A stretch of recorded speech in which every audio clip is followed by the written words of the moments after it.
അതുകൊണ്ടാണ് ഞാൻ പറഞ്ഞത്, കൂടുതൽ ഈസി ഗോയിങ് ആയിട്ട് ക്രിസ്തീയ ജീവിതത്തെ മാറ്റാൻ പിശാചിന് പ്രയാസമൊന്നുമില്ല. അതാണ് കൂടുതൽ ആളുകളെ നരകത്തിൽ കിട്ടാൻ പറ്റുന്നതെങ്കിൽ.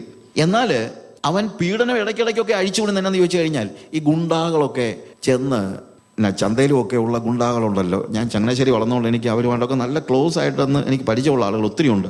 അപ്പോൾ അവന്മാരൊക്കെ ചെന്ന് ചെയ്യുന്നതെന്ന് ചോദിച്ചു കഴിഞ്ഞാൽ, എന്താണെങ്കിലും ചന്തയിലുള്ള എല്ലാവരെയും കൂടെ തല്ലാനൊന്നും ഇവന് പറ്റത്തൊന്നുമില്ലല്ലോ. അതുകൊണ്ട് അവനെന്തെന്നറിയാമോ, അവിടെ അതിലെ ചുറ്റിപ്പറ്റി നിൽക്കുന്നത് കണ്ണാലൊക്കെ നോക്കി കഴിഞ്ഞിട്ട് തിരിച്ചടിക്കത്തില്ലെന്ന് തോന്നുന്ന രണ്ടെണ്ണത്തിനെ എടുത്ത് പിടിച്ച് രണ്ട് കീറിയിട്ട് ചവിട്ടി ഒരു തൊഴിയും കൂടെ തൊഴിച്ചേച്ച് ഇങ്ങനെ ഞെളിഞ്ഞൊരു നിപ്പ് നിൽക്കും. അപ്പോഴത്തേക്ക് എന്താണെന്നറിയാമോ, ആരും പിന്നെ അവൻ്റെ അടുത്ത് വഴക്കുണ്ടാക്കാൻ പോകത്തില്ല. എന്ന് പറഞ്ഞതുപോലെ പിശാച് എന്ത് ചെയ്യും, മേ ബി ചെയ്യാൻ സാധ്യതയുള്ള ഒരു കാര്യം, അവൻ ചില പീഡനങ്ങളൊക്കെ അഴിച്ചു വിട്ടെന്നിരിക്കും. അന്നേരം കയ്യാലപ്പുറത്തെ തേങ്ങ പോലുള്ളവരൊക്കെ തിരിച്ചങ്ങോട്ടങ്ങ് പള്ളിയിലോട്ട് തന്നെ അങ്ങ് തിരിച്ചു പൊക്കോളൂ. അതവന് അറിയാം. അല്ലാത്തവരെ സംബന്ധിച്ചിടത്തോളം അവന് പിടിച്ചു നിൽക്കാനായിട്ട് കഴിയില്ല എന്നുള്ളതാണ്. അതുകൊണ്ട് ഞാൻ പറഞ്ഞത്, പീഡനം എന്നുള്ളത് അവൻ്റെ ഒരു സ്ട്രാറ്റജിയാണ്. അത് എല്ലാ കാലയളവിലും അവൻ പലയിടത്ത് ഉപയോഗിക്കുന്നുണ്ട്. പക്ഷേ അതിനേക്കാൾ ബെറ്റർ സ്ട്രാറ്റജീസ് കണ്ടെത്തിയിട്ടുള്ളത് കൊണ്ട് അവൻ ഇപ്പോൾ പൊതുവെ മറ്റേതങ്ങ് കുറച്ചിരിക്കുക. അതുകൊണ്ടാണല്ലോ നമുക്ക് വേണ്ടത്ര പീഡനങ്ങളും മറ്റും ഇപ്പം ഇല്ലാത്തത്. എൻ്റെ ഒരു അങ്കിള്, ഒരു ചർച്ച് എൽഡറാ, അദ്ദേഹം എനിക്ക് അയച്ച ഒരു നോട്ടിനകത്ത് ഒരിക്കലും അദ്ദേഹം എഴുതിയിരുന്നൊരു കാര്യമുണ്ട്.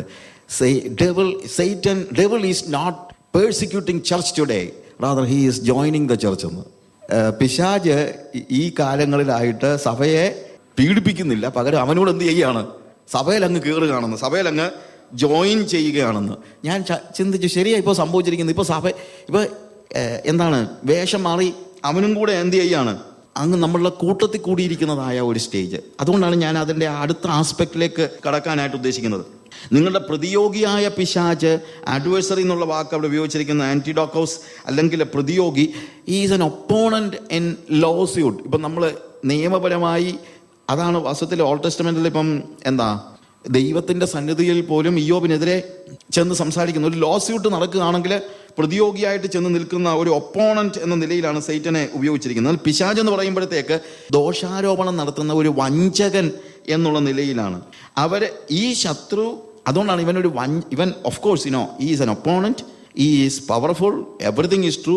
പക്ഷേ അവൻ്റെ ശക്തിയേക്കാൾ നമ്മൾ പേടിക്കേണ്ടത് എന്തിനാന്ന് ചോദിച്ചാൽ അവൻ്റെ തന്ത്രങ്ങളെയാണ്, ശത്രുവിൻ്റെ തന്ത്രങ്ങളെ. അതുകൊണ്ടാണ് ഞാൻ പറഞ്ഞത്, persecution is one thing, temptation is another thing. That all നമുക്ക് എല്ലാവർക്കും അറിയാം. മൂന്നാമത് ഡിസ്റ്റോർഷൻ, ഇതിനെക്കുറിച്ച് നമുക്ക് പറയാം.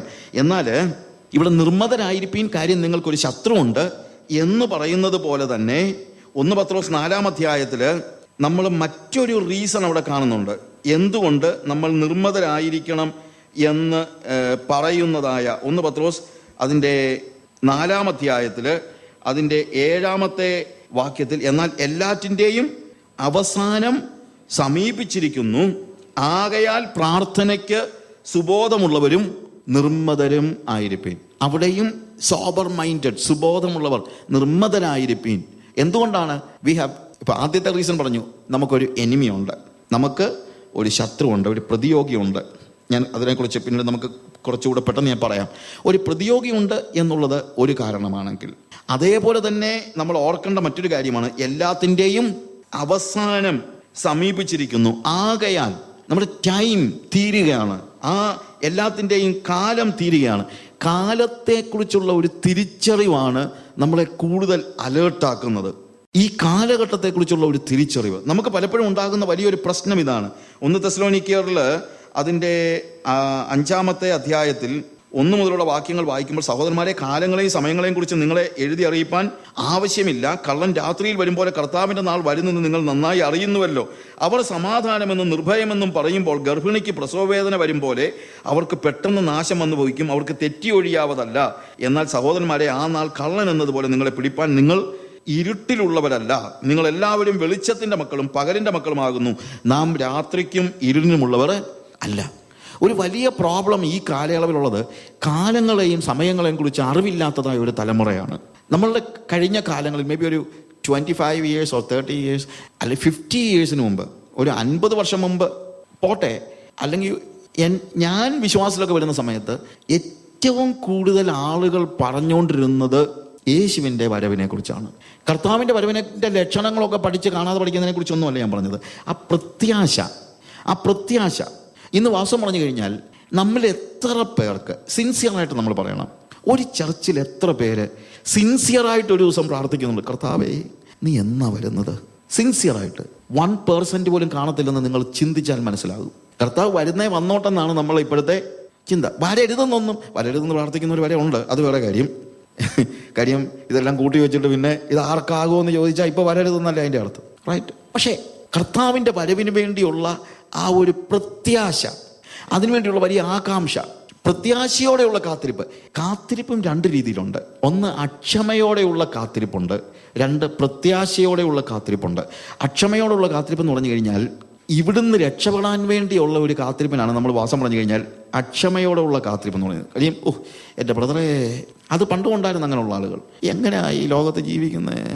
ഭയങ്കര കഷ്ടം, കർത്താവ് ഇങ്ങ് വന്നാൽ മതിയായിരുന്നു എന്ന് വെച്ചാൽ ഇവിടുന്ന് അങ്ങ് രക്ഷപ്പെടാം. അത് തെറ്റാണോ ശരിയാണോ എന്നുള്ളതാണ് ഞാൻ പറയുന്നത്. പക്ഷേ അത് എങ്ങനെയുള്ളതാണ്? അക്ഷമയോടുകൂടെയുള്ള ഒരു കാത്തിരിപ്പാണ്.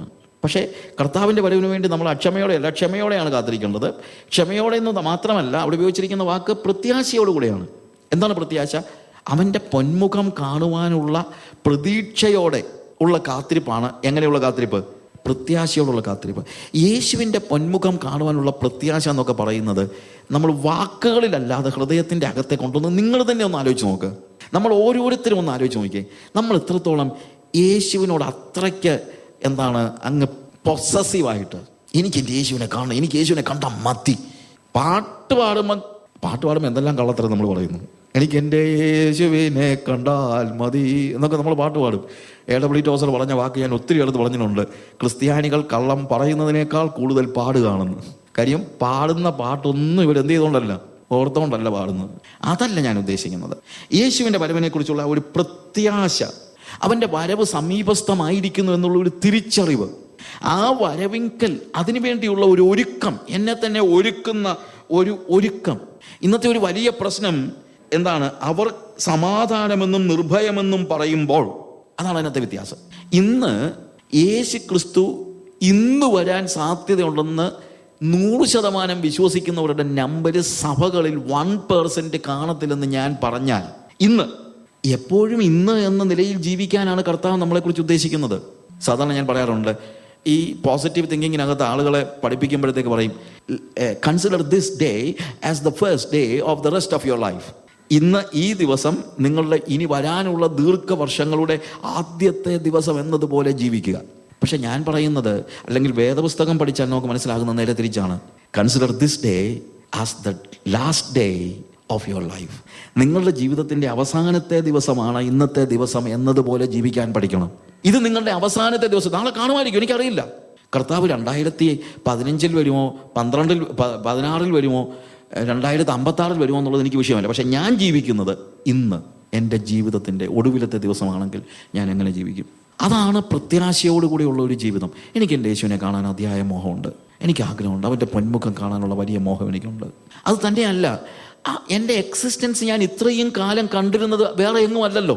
എനിക്ക് വേറെ ഒരു എക്സിസ്റ്റൻസും എനിക്ക് ഫീൽ ചെയ്തിട്ടില്ല. ലോകത്തിലെ ഒന്നുമായിട്ടും എന്നെ ബന്ധിപ്പിക്കാൻ ഞാൻ പരിശ്രമിച്ചിട്ടില്ല. എൻ്റെ ഞാൻ ഹെഡ് ചെയ്യുന്ന മിഷനുമായിട്ട് പോലും ഞാൻ എന്നെ ബന്ധിപ്പിക്കാൻ പരിശ്രമിച്ചിട്ടില്ല. ഞാൻ എപ്പോഴും ആ ഡിറ്റാച്ച്മെൻറ്റ് സൂക്ഷിച്ചിരുന്നു എൻ്റെ ജീവിതത്തിൽ. ആ ഡിറ്റാച്ച്മെൻറ്റ് സൂക്ഷിച്ചിരുന്നത് കൊണ്ടും സൂക്ഷിക്കുന്നത് കൊണ്ടും എൻ്റെ കർത്താവിന് വേണ്ടിയുള്ള പ്രത്യാശയോടെ എനിക്ക് ജീവിക്കാൻ എനിക്ക് കഴിയുന്നുണ്ട്. അഹങ്കാരം പറയുകയാണെന്നൊന്നും ചിന്തിക്കരുത്. ഒരുമാതിരി നമ്മൾ ഒരു കാര്യം പറഞ്ഞാൽ ഇപ്പം വന്ന് നമ്മുടെ ഹൃദയം തുറന്ന് പറഞ്ഞാൽ ആൾക്കാർ പറയും അവൻ അഹങ്കാരി എന്നേ പറയത്തുള്ളൂ. ഇത് അഹങ്കാരമാണെങ്കിൽ അഹങ്കാരമാണെന്ന് വെച്ചു. ഞാൻ നല്ല പോർപ്പൊഴുത് ഓട്ടം തികച്ച് വിശ്വാസം കാത്തുന്ന പൗലോസ് പറയുന്നത് എന്തോ അഹങ്കാരമാണോ? അങ്ങനെ പറയാനോ കുറച്ച് പേരെങ്കിലും വേണ്ടേ? അല്ലെങ്കിൽ പൗലോസ് ആ ഒരു വാചകം എഴുതിയില്ലായിരുന്നെങ്കിൽ ഇന്നും നമ്മൾ പറഞ്ഞതിനെ എന്താണെന്ന് അറിയാമോ? ഇതൊന്നും നടക്കത്തില്ല ബ്രദറെ, ഇങ്ങനൊന്നും ജീവിക്കാൻ മനുഷ്യനെ കൊണ്ട് പറ്റത്തില്ല എന്ന് നമ്മൾ പറഞ്ഞതിനെയും പൗലോസ് ആ ഒരു വാചകം നമുക്ക് വേണ്ടി കുറിച്ച് വെച്ചില്ലായിരുന്നെങ്കിൽ. ശരിയല്ലേ ഞാൻ പറഞ്ഞത്? ആ ഒരൊറ്റ വാചകമാണ് യേശു ജീവിച്ചതുപോലെ ഇവിടെ ജീവിക്കാൻ നമുക്ക് കഴിയുമെന്നുള്ളതിന് നമുക്ക് എടുത്തു കാണിക്കാൻ പറ്റുന്നത്. കഴിയുമെന്നുള്ളതിന് നമുക്ക് പ്രോമിസ് ഉണ്ട്. അതല്ല ഞാൻ പറഞ്ഞത്, ഒരു വ്യക്തിയുടെ സാക്ഷ്യം. ഇന്ന് നമുക്ക് എന്തോന്ന് സാക്ഷ്യമാണ് ഉള്ളത്? കാലങ്ങളെയും സമയങ്ങളെയും കുറിച്ച് നമുക്ക് അറിവില്ലാതെ വരുമ്പോൾ, അതുകൊണ്ടാണ് സമയം എല്ലാത്തിൻ്റെയും അവസാനം അടുത്തിരിക്കുന്നു എന്നുള്ള തിരിച്ചറിവുള്ളത് കൊണ്ട് ഈ ജീവിതം ഇങ്ങനെ തന്നെ പോകുമെന്ന് നിങ്ങൾ ചിന്തിക്കരുത്. സമാധാനം എന്ന് പറയുന്നതായ ഒരു സമൂഹം, സാരമില്ല ബ്രദറെ, ദാറ്റ്സ് ഓക്കെ. ഇതാണല്ലോ ഇന്നത്തെ ഏറ്റവും വലിയ theology. No problem theology. No problem. വ്യഭിചാരം ചെയ്താലും നോ പ്രോബ്ലം, കള്ളു കുടിച്ചാലും നോ പ്രോബ്ലം, കള്ളം പറഞ്ഞാലും നോ പ്രോബ്ലം, കള്ളക്കണക്ക് എഴുതിയാലും no problem. No problem theology. കർത്താവ് നിങ്ങളുടെ കഴിഞ്ഞകാല പാപങ്ങൾക്ക് വേണ്ടി ഇപ്പോഴത്തെ പാപവും ചെയ്യാനിരിക്കുന്ന പാപവും എല്ലാം ക്ഷമിച്ചു കഴിഞ്ഞല്ലോ. ഇനി എന്തോന്ന് പ്രശ്നം? No problem. സമാധാനം, സമാധാനം. അതാണ് അവിടെ പറഞ്ഞിരിക്കുന്നത്. അവർ സമാധാനമെന്നും നിർഭയമെന്നും പറയുമ്പോൾ ഗർഭിണിക്ക് പ്രസവവേദന വരും പോലെ അവർക്ക് പെട്ടെന്ന് നാശം വന്ന് ഭവിക്കുമെന്ന്. ഒരു കുഴപ്പവുമില്ല പാപം ചെയ്തോ എന്ന് ആരെങ്കിലും നിങ്ങളെ പഠിപ്പിക്കുന്നെങ്കിൽ അവർക്ക് പത്രോസ് മുന്നറിയിപ്പ് തരികയാണ്. എന്ത്? നിങ്ങൾ സമാധാനം സമാധാനം എന്ന് പറഞ്ഞുകൊണ്ടിരിക്കുമ്പോൾ ഒരു സെക്കൻഡിൽ you know what is going to happen, നിങ്ങൾ നാശത്തിലേക്ക് ചെന്ന് പതിക്കാൻ പോകുകയാണ് എന്ന് നിങ്ങൾ അറിയണം. കള്ളൻ രാത്രിയിൽ വരുമ്പോൾ കർത്താവിൻ്റെ നാൾ വരുന്നുവെന്ന് നിങ്ങൾ അറിയുന്നുവല്ലോ. എന്നാൽ സഹോദരന്മാരെ, ആ നാൾ കള്ളൻ എന്നതുപോലെ നിങ്ങളെ പിടിക്കാൻ നിങ്ങൾ ഇരുട്ടിലുള്ളവരല്ല, അല്ലെങ്കിൽ പാപത്തിൽ ജീവിക്കുന്നവരല്ല. അതാണ് അതിൻ്റെ അർത്ഥം. ഇരുട്ടിലുള്ളവരല്ലെന്ന് പറഞ്ഞാൽ അതിൻ്റെ അർത്ഥം അതാണ്. നിങ്ങൾ പാപത്തിൽ ജീവിക്കുന്നവര് അല്ല. അതിൻ്റെ അർത്ഥം എന്താണ്? പാപത്തിൽ ജീവിക്കുകയാണെങ്കിൽ കള്ളൻ എന്നതുപോലെ നിങ്ങളെ പിടിക്കുന്ന നാൾ വരുന്നു. നിങ്ങൾ എല്ലാവരും വെളിച്ചത്തിന്റെ മക്കളും പകലിന്റെ മക്കളാകുന്നു. നാം രാത്രിക്കും ഇരുളിനുമുള്ളവർ അല്ല. പാപത്തെ ലഘുവായി കാണുന്നവരുടെ ഒരു സമൂഹം, അത് നിങ്ങൾ, അല്ലെങ്കിൽ അങ്ങനെ ഒരു ടീച്ചിങ്, ആ ഒരു കാര്യത്തിലേക്ക് നിങ്ങൾ വീണ് പോകരുത്. കാരണം എല്ലാത്തിൻ്റെയും അവസാനം അടുത്തിരിക്കുന്നു, സമീപിച്ചിരിക്കുന്നു. അപ്പോൾ ഒരു ശത്രുവുണ്ട്, ഒരു നിത്യതയുണ്ട്. തിരിച്ച് നമ്മുടെ വീട്ടിലേക്ക് പോകാൻ നേരമായി എന്നുള്ളതാണ് നമ്മളിവിടെ കാണുന്നത്. മത്തായിയുടെ സുവിശേഷം ഞാൻ ചില വാക്യങ്ങൾ മാത്രം വായിക്കുകയാണ്, സമയത്തിൻ്റെ പരിമിതി കൊണ്ട്. അതിൻ്റെ 24-ാമത്തെ അധ്യായത്തിൽ അതിൻ്റെ 42 മുതൽ 44 വരെയുള്ള വാക്യങ്ങൾ വായിക്കുമ്പോൾ, 42 മുതൽ നിങ്ങളുടെ കർത്താവ് ഏത് ദിവസത്തിൽ വരുന്നു എന്ന് നിങ്ങൾ അറിയായ കൊണ്ട് ഉണർന്നിരിപ്പീൻ. അപ്പോൾ ബി വിജിലന്റ്. നിങ്ങൾ നിർമ്മതരായിരിക്കണം, സുബോധമുള്ളവരായിരിക്കണം. സുബോധം മാത്രം പോരാ, എന്ത് വേണം? സുബോധമുള്ളവൻ കിടന്ന് ഉറങ്ങരുത്, വിജിലന്റ് ആയിരിക്കണം. കാരണം നിങ്ങളുടെ കർത്താവ് ഏത് ദിവസത്തിൽ വരുന്നുവെന്ന് നിങ്ങൾ അറിയായ കൊണ്ട് ഉണർന്നിരിപ്പീൻ. കള്ളം വരുന്ന യാമം ഇന്നതെന്ന് വീട്ടുടനെ അറിയുന്നുവെങ്കിൽ അവൻ ഉണർന്നിരിക്കുകയും തൻ്റെ വീട് തുറക്കുവാൻ സമ്മതിക്കാതെയും ചെയ്യുമെന്ന് നിങ്ങൾ അറിയുന്നുവല്ലോ. ചില ആളുകൾ പറയും, ഓ സാരമില്ലെന്നേ, കർത്താവ് വരുമ്പോൾ എന്താണെങ്കിലും അരമണിക്കൂർ കിട്ടാതിരിക്കുമോ? കിട്ടത്തില്ല. ഒരു അരമണിക്കൂർ കിട്ടാതിരിക്കുമെന്ന് ചിലപ്പോൾ ആൾക്കാരൊക്കെ ചോദിച്ചു. കർത്താവ് എന്ത് വന്നു കഴിഞ്ഞാലും മരിക്കുമ്പോഴാണെങ്കിലും ഒരു അരമണിക്കൂർ കിട്ടാതെ. ഒരു ചെറുക്കൻ നടന്ന ഒരു സംഭവമാണ്. ഒരു പയ്യൻ്റെ അടുത്ത് ഇങ്ങനെ മോട്ടോർ ബൈക്കും ഓടിച്ച് വീൽ ചെയ്ത് ഇങ്ങനെ പൊക്കിക്കൊണ്ട് കള്ളം കുടിച്ച് നടന്ന ഒരു ചെറുക്കൻ്റെ അടുത്ത് പാസ്റ്റർ പല പ്രാവശ്യം, വിശ്വാസിയാണ്, ചെന്നിട്ട് പറഞ്ഞു, മോനെ നിന്റെ ലൈഫ് ഭയങ്കരമായിട്ട് പോവുക, നിനക്കറിയാൻ പറ്റില്ല എപ്പോഴാണ് കർത്താവ് വരുന്നത്, അല്ലെങ്കിൽ മരണം എപ്പോഴാണ് സംഭവിക്കുന്നത്. ഓ എന്തോന്ന് പാസ്റ്ററെ, ഞാനിപ്പോൾ ചെറുപ്പമല്ലേ? ചെറുപ്പമാണ് മോനെ, പക്ഷേ ചെറുപ്പമാണെന്ന് പറഞ്ഞിട്ട് കർത്താവ് വന്നാലോ? ഓ കർത്താവ് വരുന്നതിന് എന്തെങ്കിലും ഒരു സമയമുണ്ട് പാസ്റ്ററെ, ഇപ്പോഴും വരത്തൊന്നുമില്ല. മോനെ മരണം സംഭവിച്ചാലോ? ഓ മരിക്കാനാണെങ്കിൽ ഒരു അരമണിക്കൂർ കിട്ടാതിരിക്കത്തില്ലല്ലോ. അന്നേരം ഞാൻ എൻ്റെ പാപം എല്ലാം അങ്ങേറ്റ് പറഞ്ഞോളാം എന്ന് പറഞ്ഞ ഈ ചെറുക്കൻ മോട്ടോർ ബൈക്ക് ബീൽ ചെയ്ത് കൊണ്ടുപോയ കൂട്ടത്തിൽ ചെന്ന് ഇടിച്ചിട്ട് ശരീരം മുഴുവൻ തളർന്നു പോയി. അരമണിക്കൂർ അല്ല, അവനെ വീട്ടിൽ കൊണ്ടുവന്ന് തളർന്നു കിടക്കുന്ന സമയത്ത് പാസ്റ്റർ വീണ്ടും ചെന്നിട്ട് പറഞ്ഞു, മോനെ ഇപ്പോഴെങ്കിലും നീ കർത്താവിൻ്റെ സന്നിധിയിൽ പാപങ്ങളെല്ലാം ഏറ്റു പറഞ്ഞ്. ഇല്ല പാസ്റ്ററെ. എന്താ മോനെ? കർത്താവ് എൻ്റെ പാപം ക്ഷമിക്കത്തില്ല. ഇല്ല മോനെ, എല്ലാവരുടെയും പാപം ക്ഷമിക്കും. അവൻ പറഞ്ഞില്ല, എൻ്റെ പാപം ക്ഷമിക്കത്തില്ല, കാര്യം ഞാൻ കർത്താവിനെ നിഷേധിച്ചതാണ്.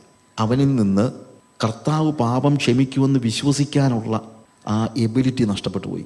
2.5 വർഷം അവൻ ആ കട്ടലെ കിടന്നു, പാപം ഏറ്റു പറയാൻ അവന് കഴിയാതെ. അരമണിക്കൂർ കിട്ടുമ്പോൾ ഞാൻ പാപം ഏറ്റു പറഞ്ഞോളാമെന്ന് പറഞ്ഞവനാ. 2.5 മണിക്കൂർ 2.5 വർഷം ആ കട്ടിൽ അവൻ കിടന്നിട്ട് പാപം ഏറ്റു പറയാനുള്ള മനസ്സില്ലാതെ അവൻ മരിച്ചു.